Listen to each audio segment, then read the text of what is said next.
Hi, this is Eric Durek, and welcome to this edition of Med Health Fit, the TV show that integrates wellness and healthcare. And tonight, I am happy to have Dr. Crystal Galvan from the Galvan Chiropractic Clinic in Goleta, California. And you specialize in family chiropractics, you specialize in pain management, but you also specialize in infant and toddler health, which we'll get into in a second. So how did you get into the profession of chiropractics? Well, Eric, I was born and raised in chiropractor. I'm a second generation chiropractor. So my dad was a chiropractor. In Santa Barbara in Santa Barbara, in Goleta, for 25 years, downtown for another 10 years. And I've been born and raised in chiropractic. It was our paradigm of health. That was where we went if something happened. If we got sick, we'd get adjusted. I never saw a pediatrician. I didn't know what a pediatrician was until I became older. Because that's just not where we went for when we got sick. We went. Well, let me ask you a question. Did you get sick a lot as a kid or no? No. No, I didn't think so. Yeah. So, I actually had my first chiropractic adjustment back in the 70s, and I've sort of been a fan of chiropractics. I've done a lot of reading in chiropractics. I've been very lucky in my research career to know there's some pretty good chiropractors here in Santa Barbara area. I'm sure you're being one of them. But you know, back in the 80s when I moved here, Dr. Sal Aria was a big chiropractor, and Kevin English and Kevin Fisher, chiropractic with his wife, and Archie Allen. There's just some people who have been doing some really interesting things in this area for a long, long time. And I think that this community is pretty lucky to have a core group of as many chiropractic. I mean, they have a lot of people to choose from. But you also, we talked a little bit before the show about some specialties that you do. One of them is in feet. We'll talk about that in a second. And another one is the work that you do with female patients. And you use this technique called the Webster technique. And you're not flipping the baby in utero, you're actually doing an adjustment. So start to elaborate, enlighten me on how that works. Well, here in America, pretty much, if your baby is a breech presentation, you are set for a C-section at 38 weeks. And so the technique, Dr. Webster found that if we could stabilize the pelvis, removing constraint inside the pelvis, that the baby would position optimally for birth. Okay. And so by adjusting the mom, ideally throughout her pregnancy, but a lot of times as an emergency situation, I get a lot of women at 36 weeks saying, I have 2 weeks before I'm getting major abdominal surgery. Can you help me? And we've had tons of great success with that, adjusting the mom. Usually takes a few times to get that pelvis to stabilize, and then the baby will turn on their own if there's nothing else going on. Is it a low back adjustment, or is it sort of an entire spinal adjustment? We do entirely spine. We do like a sacral adjustment and release ligaments in the front, round and longitudinal ligament, releasing psoas muscle, adjusting the pubic bone in the front, and then the cervical adjustment up in the neck. Okay, so. Interesting. Yeah, because my wife actually had our son, it was baby before we came out, but it was, she had him flipped at 36, 37 weeks, and it was a little painful procedure for her, but not too bad. I mean, and the obstetrician knew exactly what he was doing. He'd done that a lot. So, and that was good. There was no C-sections or any of that kind of stuff. So, so interesting. And one of the other things that we spoke about before the show was that you had been involved pretty much since chiropractic college with a company called Levelers, which are specific types of inserts for both activity and for both just kind of work and walking around shoes. So explain to me how you recommend those. Foot Levelers, we evaluate everybody for structural imbalance, leg length difference, feet issues, plantar fasciitis, bone spurs, all these kind of things. And then we do a digital scan of their feet, and we can see where they have pressure differences. Right. And then we send that scan off, and they get custom-made orthotics. What's really awesome is we can get them in a flip-flop with the orthotic made into like their flip-flop. I saw California. That on the website, yeah. So we have a ton of flip-flop wearers, but really not as supportive for the back. So it's a super nice option. an investment, but it's something that, if you're going to wear flip-flops, you want them to be supportive and helpful for you. So, well, we spoke about this because I've been doing a program for almost 12 years now at the university with one pair of inserts, but then we also are using another company for a small group of people who didn't really get a benefit from the first ones. And I've just been really interested in the whole concept of inserts and how people are sort of doing with their feet. And a lot of the folks that I work with at the university wear the steel-toed or the composite-toed shoes, which has their own set of problems. So I'm really a big fan of these things. And you said that they were actually kind of sponsors in chiropractic school. Correct. They sponsor a lot of seminars and facilities throughout the chiropractic profession and research. So it's excellent. Excellent. Well, I like the fact that they get to stand on one of those pressure things because that's very important. So, and then another question is that you recommend certain types of supplements for your patient base, and I would imagine that part of the reason is that our food supply is not that great. I mean, in Santa Barbara we're luckier than most, but based on what you see, what are you recommending? I use Standard Process, which is a whole food supplement from Utah. They have a beautiful organic farm, and you can go visit and stay there. And they can get them directly sent. I can get them directly sent to patients, so there's not a lot of rigmarole there. And because the soil, our food is just generally lacking in nutrition because the soil, even if you're buying organic, which ideally you should be, it's still the soil that is grown in is just deficient due to our current environmental situations. But so supporting your nutrition with supplementation is essential, especially because most of our diets are here and there, and most people don't have time to meal plan and do all of that. I think they prep. do, they just don't. Yeah. Because I put in a lot of hours with my full-time job and then my part-time self-employment, and but boom, I'm down for breakfast, and I have a number of things that I eat on a regular basis, that hopefully the most nutritious. Also take my supplements a couple times a day. And I've always felt that that's been good. And people say, well, do you feel a difference? And I say, I really don't, other than the fact that with my schedule and my workouts and all this stuff, I'm at least getting all these things done. So, we're going to take a little bit of a right turn here in the second part of this program, because I've had other chiropractors sit in this seat, and one of them, Dr. Tim Garcia from Oxnard, he basically said, and we had this conversation about why I think that chiropractors should become the primary care physicians for infants and children. And the reason is that I think that our current last 20, 25 years of pediatricians have basically thrown infants and children under the bus for the vaccine issue and for the medication issue and the ADD Ritalin and all this other kind of stuff, and the obscene profits that these companies are making at the expense of our children. And so I'm sure you agree with me, but I want you to sort of to elaborate on why you think that I'm right, and also where are you guys going as a profession? I mean, when you go to your professional meetings, is this a topic of conversation now? Well, that's a good one. Luckily now chiropractic has been put in the position of being the family doctor. We get to know our patients. We get to know their families. We get to know all about them, their likes, their interests. And this is something that the medical profession has kind of given up to be profitable. More profitable, yeah. They don't make house calls. We used to have you used to have your family doctor, which you would go see if anything went up. And so chiropractic, I have found, has really stepped into that role about educating people about how their body works. Our culture has no education on how your body works, the way that naturally your innate abilities to heal.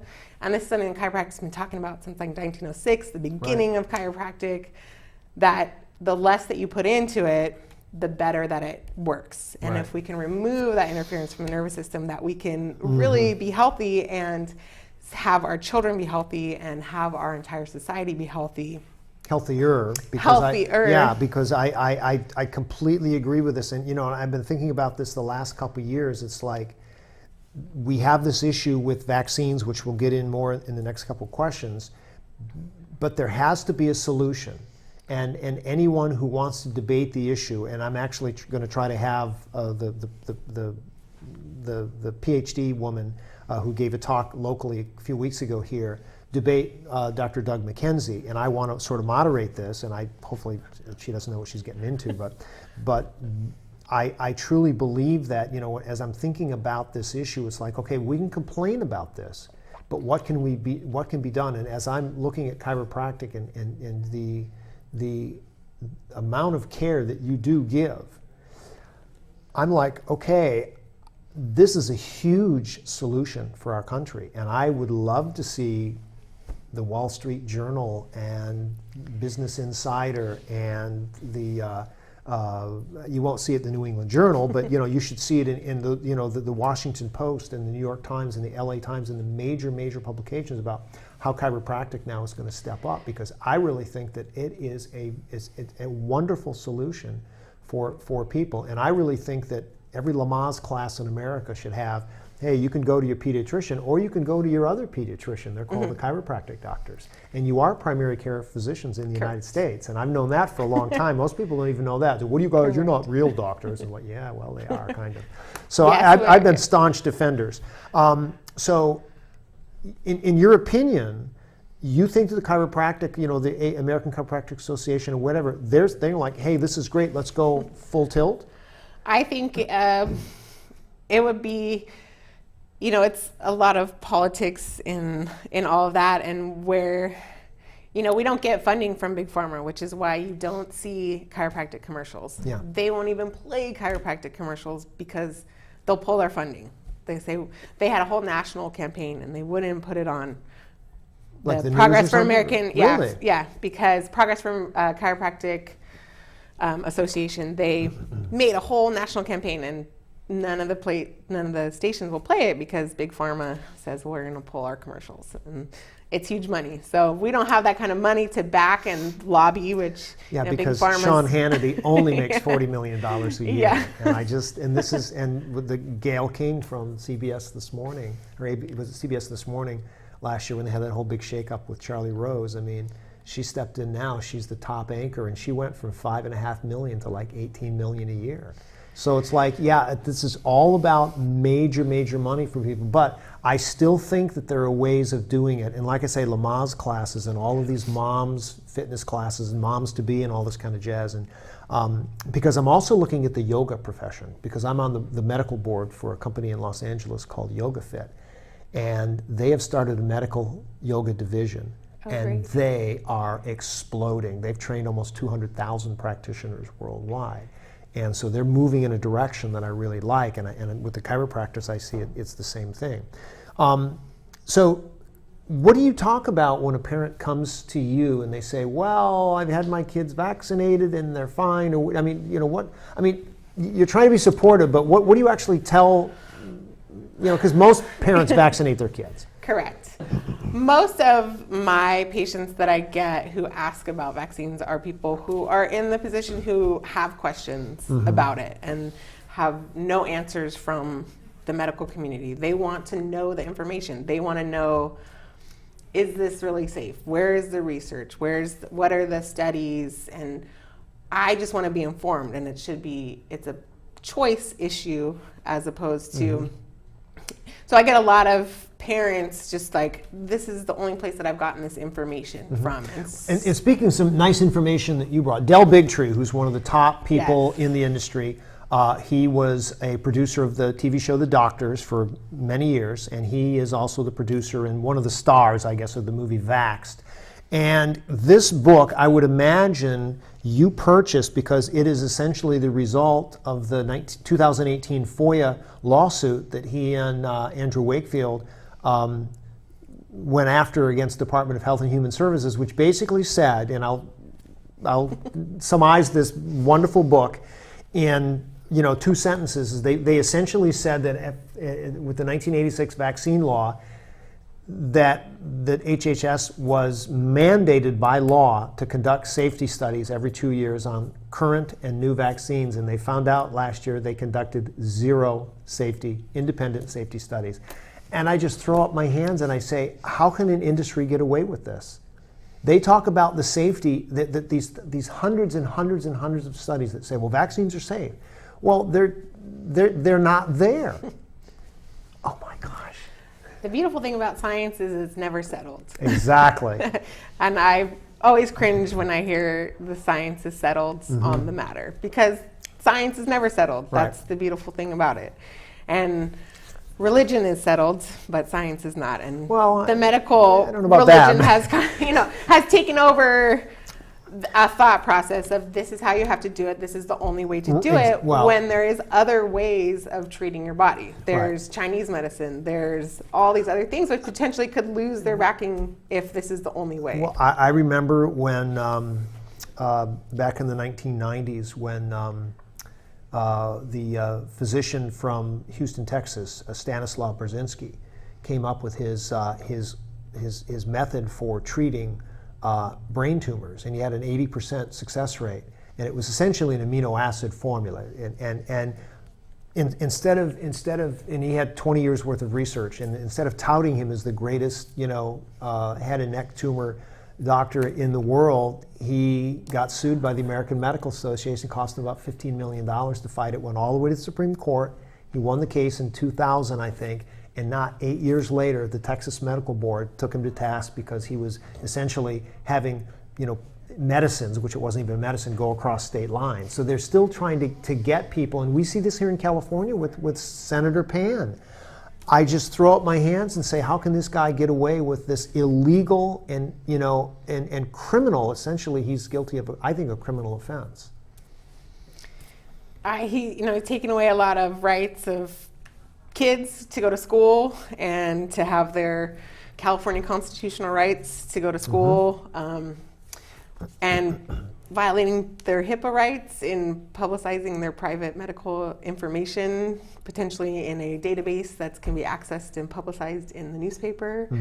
All the rights of these kids and parents and everybody just, so up in arms when, we just need to find the research and really have it come out. Well, there's a lot of research that shows exactly. But what's really happened is that this, as a medical practitioner, you start by saying, well, I've had to study neuroanatomy, neurophysiology, anatomy, physiology, biomechanics, and then you had to work on the art of how to do an adjustment. Correct. I've been adjusting myself for 40 years, and I can't do it anymore because I'm getting old. Correct. But my doctors, there's a certain way that you do that, and that is that there's absolutely, a method to how all of this stuff works. And I just think that, when I look, and again, I worked in medical research. I didn't work in chiropractic research. I worked for, biomedical thing here in diabetes. So I learned about insulin regimes. I learned about sulfonylureas. I learned about meal plans, high-fat diets, and this was back in the 80s. I was a Pritikin guy back then. You can't eat that fat and and meat; it's going to kill you. And now everyone's going to keto diets, and it's like this is the healthiest stuff. But in terms of chiropractors, that you're looking at this stuff, and you personally, and your group as an industry must just be so frustrated with what's going on here to look at all of these kids and to say it's really not as difficult as what you're being told by the other medical profession, correct? Correct. Because you said yourself, when you were a child, when you got sick, you got adjusted. I actually read this on your website. Yeah. When you had pain, you got adjusted. When this happened, you got adjusted. And you let the body do its own thing. And anybody who's been in athletics knows, you twist your ankle, you ice it, you do some things, it will heal itself. Correct. Even if you don't do anything, it will heal itself. Correct. And believe me, I've had enough sports injuries to attest to that. This is where I'm starting to sort of get energized, because I know people have said that it's going to get worse before it gets better. But I'm always looking for the open door, and I really see this. So do you think that in terms of chiropractic, that it's going to continue to move in this direction? I'm hoping it is. I think so. I think people are advocating, patients and parents are advocating for the information. They want another option besides drugs. They're hungry for it. And with the internet, we can get all the information good or bad, we can get more information and people can have these community protests without having to be on mainstream media. They can, advocate for all of these things. And hopefully chiropractic, I mean, that's the basis of chiropractic. The divide since 1900 has been that we don't put anything into the body. We use its natural healing abilities, and allopathic medicine has gone that route since the beginning. Yeah. So, and that's the divide, and hopefully working together eventually so that we can, for the good of the entire patient, getting everybody to work together would be ideal, but. Well, let me ask you an interesting question. Now, you're born and raised in Santa Barbara area, Goleta, Correct. right? Do you speak Spanish? A little bit. A little bit, but you have a Spanish portion of your practice. Yes. So you're either your assistant. Medical You speak Spanish, medical Spanish, yes. okay. Español medical. But anyway, what do you tell your Hispanic patients? Because in the Hispanic community, it's like, hey, the doctors, their recommendation is that's it, man. I have a few vaccine injured Hispanic patients that we work with who have, promoted in their community themselves. I try to get it across as much as possible. I have handouts and things like this, referring people to websites and information. I have the links to all the vaccine inserts on my website. You can actually read a full vaccine insert, which is most people have never even. Well, it's hard to read a vaccine insert because it's like a small version of the PDR. I mean, Right. I can't even. It's got the biological actions and the chemical. I mean, come on. This is, and I think that it's like 20 pages, but and I really think that this is where medicine is shooting themselves in the foot because they've tried to make it so complicated. And there are a lot of really interesting complexities in medicine. But what's happened is they're being taken over by not just the drug companies, but one of the biggest lobbies in Congress now is the medical device companies. And I got a buddy in Colorado who's on his third hip replacement at 52 years of age, and he's suing Stryker. I mean, it's terrible what's going on in these, the fraud, the abuse, the overprescription of drugs, it's just, et cetera. It's crazy. So I want to talk a little bit about this one piece of paper. I mean, you brought tremendous amount of research. We could spend 3 hours doing it, but I know we got about 5.5 minutes, and I want to make sure that we cover some things. And when people talk with me about vaccines and they say, well, vaccines cured polio or vaccines cured something, I'm like a little shit in third grade. I say, well, what vaccine, and scarlet fever, yeah, boy, they sure cured that scarlet fever. And if we can, Michael, if we can sort of maybe get a thing here of this very famous chart here, and we look at, this is diphtheria, right, here, and then whooping cough and measles, and you can see that for the most part, if we get a close-up of this, Michael, that most of these diseases had waned by 73 to 90-some%. And scarlet fever, there was never any vaccine that was given. And then with is it typhoid right here? So there was really no big vaccine program there either. So you've got 2 out of these 6 vaccines that basically went away on their own.